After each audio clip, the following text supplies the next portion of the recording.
we really welcome this move because the SVP really recognises the importance of education and promotes education, because education is a step away from poverty and self-sufficiency. So it is a fantastic move, but there's a lot of expenses. It's great over the last few years that they have given the free preschool years, because early education is recognised as being very important, but it comes with costs.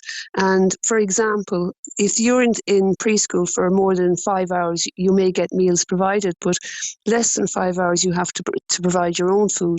There's little things that they need, like the backpacks and the lunch boxes and etc. So it does come with a cost, and the clothing as well. All of those things place a strain on parents. So we really welcome it, and because education is very important.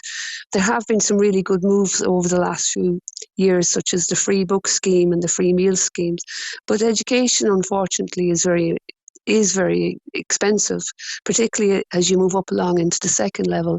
And one of the things there about like getting free books now, but there's a digital divide, because a lot of people now have gone digital in schools, and the SVP would really be looking for changes to that in some ways to support that.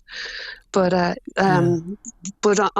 we do welcome this move. We welcome it. It's very important. Education is very important.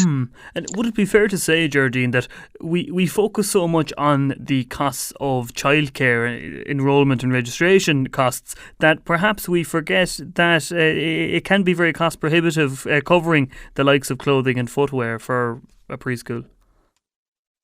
Yeah, I mean, they have to have sort of sturdy clothes when they're the whole preschool ethos is play and creativity. So that comes as a wear and tear of clothes.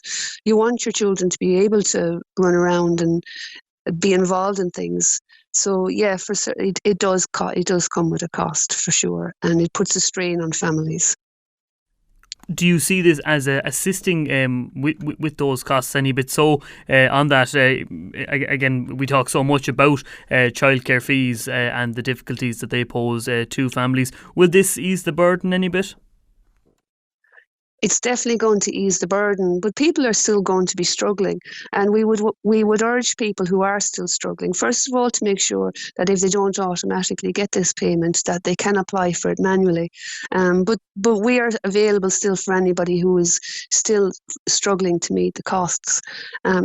School has a lot of other hidden costs. For example, school excursions and all the other activities that they're involved in. So nobody wants their children to be left out, and nobody wants their child to be deprived. So please do seek help from the Saint Vincent de Paul. And if I could give the number there, of course, Sean, it's 061 317 327.